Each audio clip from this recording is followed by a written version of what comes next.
Good afternoon. Thank you, Professor Chaim Lapin, for the introduction and for the organizers of this conference, especially, of course, Professor Ohayon, Shimon Ohayon, and all the organizers of this conference in Maryland and also at Bar-Ilan University. The Jews of Yemen constituted one of the oldest communities in the Jewish diaspora, living there since pre-Islamic period. Throughout the 100 years in Yemen, the Jews developed their culture that synthesized ancient Jewish values with new concepts that were constantly arriving from the Jewish world abroad, together with elements of the Muslim culture. Like the Muslims, the Jews were dispersed throughout the country and settled primarily in the tribal rural areas in hundreds of small settlements. Only about 15%, even less, lived in towns, mainly in the capital of Sana'a, and this is in difference from other Jewish communities certainly from late 19th century on, that were becoming an urban community almost totally. Just to let you know how Yemen is or looked like, and how the Jewish settlement was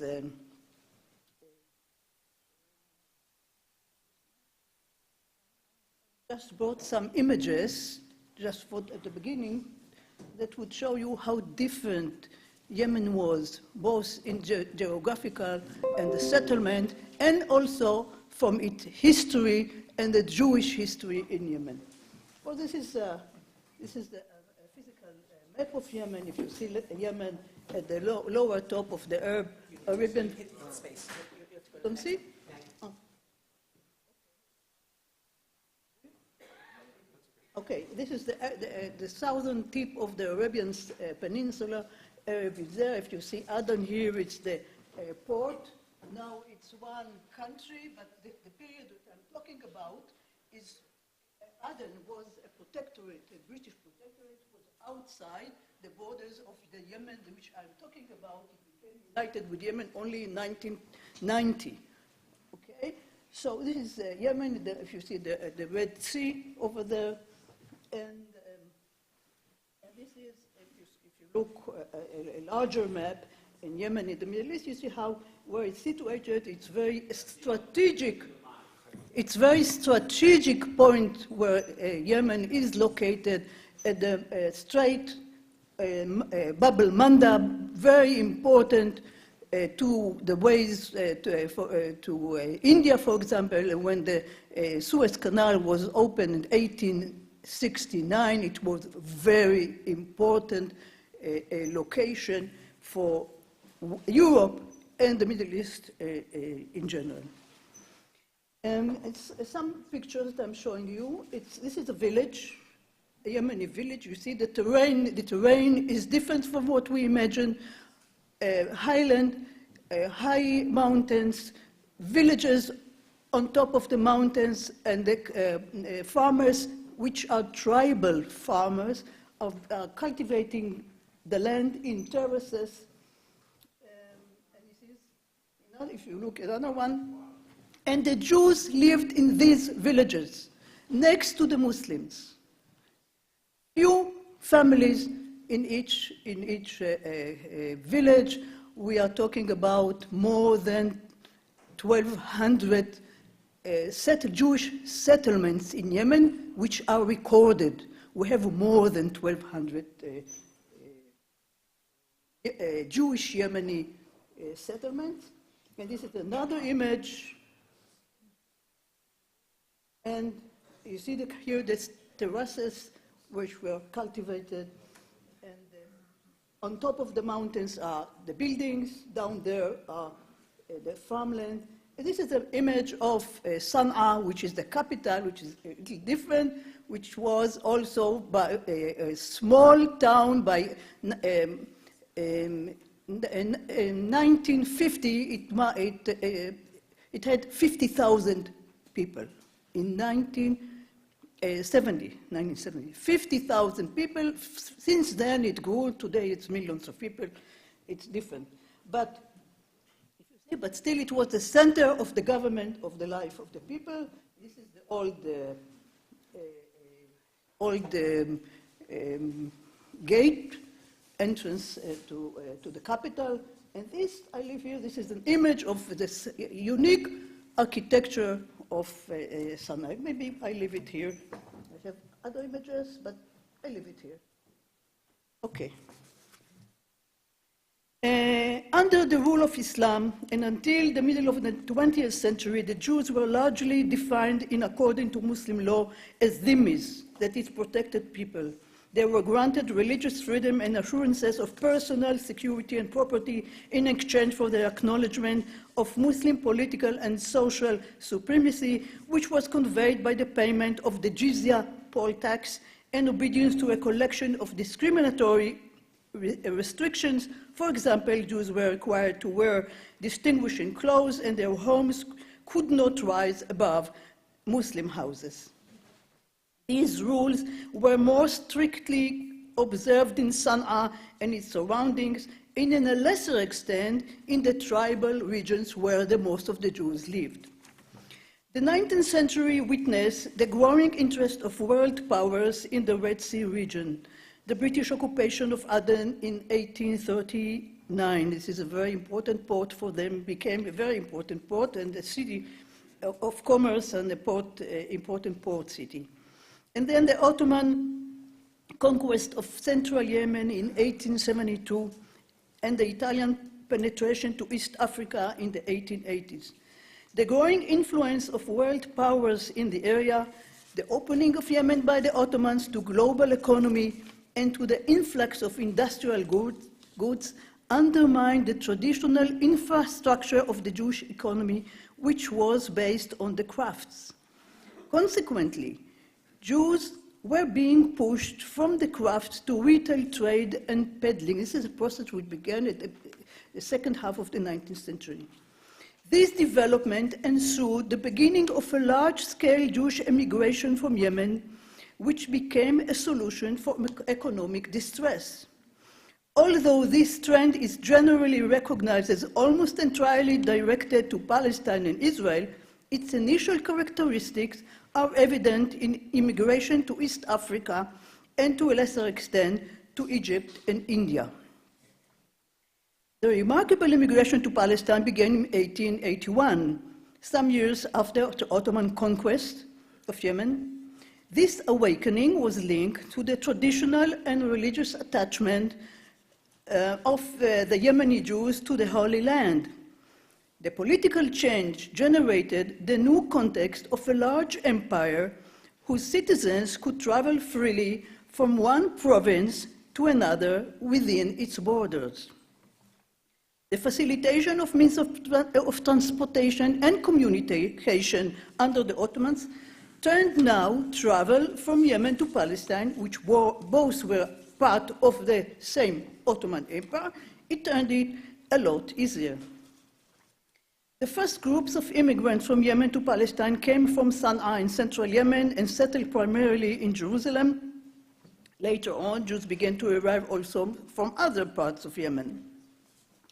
These newcomers made their homes in the agricultural communities, moshavot, that had been founded in Palestine. The letters Jews in Yemen received from their relatives in Palestine, encouraging them to come and join them, were an important factor in motivating them to immigrate. In any rate, by 1914, the eve of World War I, approximately 8% of the total number of the Jews of Yemen, about 5,000 people, had made their way to Palestine, a figure unmatched in any other community. Pertinent to note that immigration from Yemen to Palestine was unrelated to the Zionist organization or Zionist movement, its emissaries or institutions. Throughout the entire period of Jewish presence in Yemen, no local Zionist organizations were active within Yemen, and the Zionist movement had never had a permanent outpost there. Up to the establishment of the State of Israel, secular national ideas, as expressed by the Zionist movement, barely affected the Yemeni Jews at all. The following discussion will expound on the migration-related issues, mainly between two world wars, and will conclude with immigration to Israel following the establishment of the state. With the retreat of the Ottomans at the end of 1918, at the end of World War I, the Imami regime, headed by Imam Yahya, was restored in Yemen. Imam Yahya ruled the country until 1948 and then was succeeded by his son Imam Ahmad, who governed until the Republican Revolution of 1962. Jewish historiography maintains that the departure of the Jews almost totally depended on the policy of Yemeni authorities, and that the Imam's attitude toward Jewish immigration to Palestine was consistently hostile. This presentation points at two other factors that affected Jewish immigration after World War I, when Great Britain became the mandatory power in Palestine. Restrictions imposed by the British on Jewish immigration to Palestine, and secondly, the number of immigration certificates allocated by World Zionist Organization, WZO, to Yemeni Jews. First to Imam Yahya's policy toward Jewish immigration. In the collective memory of Yemeni Jews, Imam Yahya is perceived as a just and benevolent ruler. Many of their writings describe his reign as one of mercy and justice, during which the Jews enjoyed absolute protection and security of life and property. For months after his assassination in 1948, his tomb was visited by Jews who came to pray for him, mourn, and lament his death. Even his policy toward Jewish immigration did not undermine this image. In 1922, Imam Yahya, acting to comply with contemporary political trends in the Arab world, issued an edict that prohibited Jews from leaving Yemen. Yet, the statistics on immigration from Yemen to Palestine after publishing the ban on immigration, these statistics show that not only did the number of Jews who left Yemen not drop, but it steadily grew. Clearly, Jews were not entirely barred from leaving Yemen. In Sana'a, Jews would approach Imam Yahya personally and ask his permission to immigrate to Palestine on religious grounds or in order to be united with relatives. Imam Yahya acceded several of these requests. In practice, the ban on immigration was mainly enforced in areas under direct Imami rule, that is, in the regional towns and central Yemen, but not in the rural tribal regions where the majority of the Jews lived. The Yemeni tribes defied attempts by the central government to impose restrictions at variance from their long-standing practices and customary laws. Thusly, they did not limit or restrict the movement of Jews within and out their territories. Thus, Imam Yahya impeded Jewish immigration from the territories under his direct rule, but he did not invest much effort in preventing rural Jews from leaving the country. Important as it was, the Imami policy and the tribal sheikh's attitude toward the Jews were not the dominant factors that determined Yemeni Jewish immigration. The flow of immigrants toward the port of Aden was rather regulated primarily by information that reached Jews regarding the availability of immigration certificates to Palestine.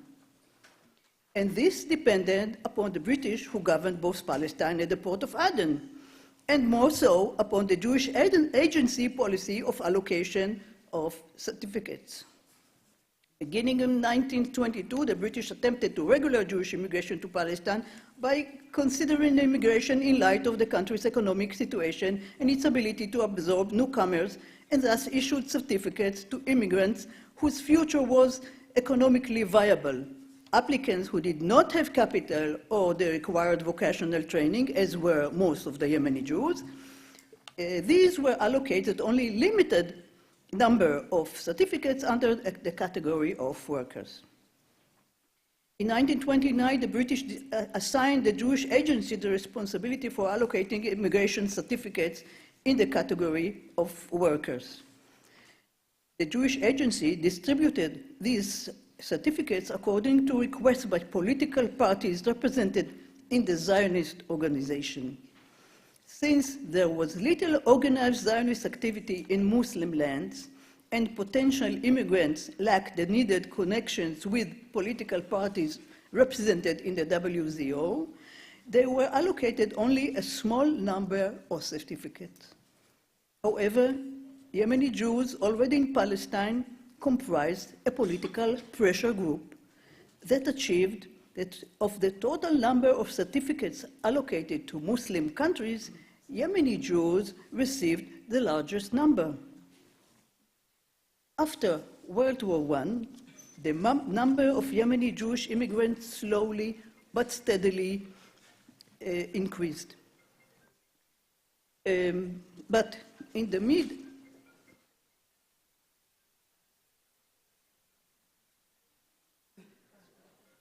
Take this opportunity to remind people to silence their cell phones.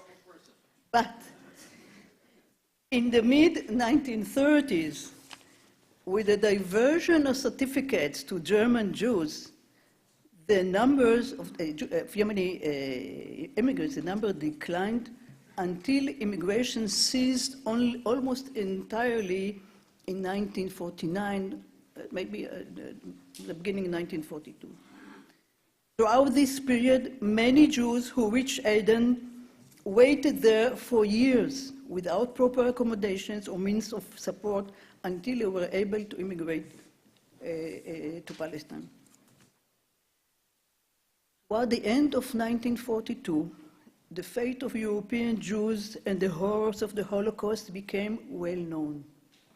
The Jewish Agency suggested that in order to increase the Jewish demographic presence in Palestine, unused immigration certificates be transferred to Jews from Muslim lands. This new situation augmented immigration from Yemen. News of available certificates inspired thousands of Jews to pour into the Aden Protectorate. In 1943, more Jews emigrated from Yemen than from any other country. Talking about 2,500. The British, unprepared for such a flood of people, closed the border in 1943. They were not ready for such a flood of people. Hundreds of Jews were trapped in the frontier settlements in both Yemeni and British protectorate and British territories. Some managed to slip into the town of Aden and its vicinity, and as a result, close to 85,000 souls were crowded there. In January 1944, the British attempted to confine as many as newcomers as possible in a supervised location, and close to 16,000 Jews were captured and put in confinement in an old military camp. At first, the camp was administered by the British, but soon it appealed to the American Jewish Joint Distribution Committee, known as the Joint, to take responsibility for the camp. Consequently, the camp was administered by the JDC, the Joint, in cooperation with the Jewish Agency. Between 1943 and 1944, more than 5,000 Yemeni Jews who reached Aden, the Aden Protectorate, received immigration certificates. So these were the certificates that still was issued to Palestine. Okay. Hundreds of Jews who expected to receive certificates continued to stream to Aden. However, as following World War II, priority for certificates were given to Holocaust survivors, and immigration of Yemeni Jews to Palestine was ceased altogether. In 1946, the strenuous situation in Aden resumed the joint activity, which ceased when it was believed that most of the Jews left for Palestine. The British assigned the joint a deserted military camp, which was known as Hashid or Geula. A number of Yemeni Jews who stayed in Aden were found in a miserable medical condition, were brought to the camp and given shelter and medical care. With no available immigration certificates, many Jews who waited in Aden considered returning to Yemen. The joint encouraged them to return. The Yemeni Imam announced that he will welcome them back, and the British offered to finance travel expenses. Between late 46 and the course of 1947, close to 1,500 Jews left Aden for Yemen. In addition, in 1946, when the Jewish Agency and the Joint concluded that certificates were not likely to reach Aden, the Jewish Agency sent a messenger, Chaim Tzadok, to inland Yemen to stop the Jews from coming. Nonetheless, during this time as well, some Jews returned to Yemen, other Jews continued to infiltrate the border into the British-controlled territory. During the British Mandate period, 15,500 Yemeni, this is close to the number, approximately 15,500 Yemeni Jews immigrated legally to Palestine. The establishment of the State of Israel in 1948 removed the main obstacle, that of the British opposition to Jewish immigration. Another major question remained: what would be the stand of the Yemeni authorities to Jewish immigration to Israel? This issue was resolved in May 1949 when Imam Ahmad issued a certificate allowing all the Jews who wished to do so to leave Yemen. The Imam did not demand from those living any form of tax or levy. He did not believe, he didn't assume that so many Jews would leave. And most of the Jews eventually left Lebanon. And the mass departure of the Jews following Imam Ahmad's permit and their journey to Aden, the involvement of the State of Israel, and the management of the Geula or the Hashid transit camp, living conditions there, and the airlift to Israel are beyond the scope of this discussion. I can say that from December 1948 to the end of 1950, close to 50,000 people left Aden for Israel in an airlift known as On Eagle Wings. The whole operation was carried out by the Joint with the assistance of the Israeli government and the Jewish Agency. Thereafter, only a few thousand Jews remained in Yemen. Most of them departed in the course of the following years. Nowadays, there are about 40 Jews living in Yemen, and despite the current desperate situation there, they don't hurry to leave. They choose, as of yet, to stay in Yemen. Thank you.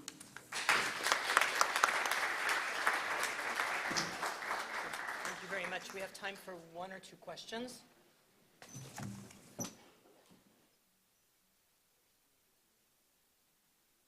Rather do them at the end, but I feel like each of the papers is so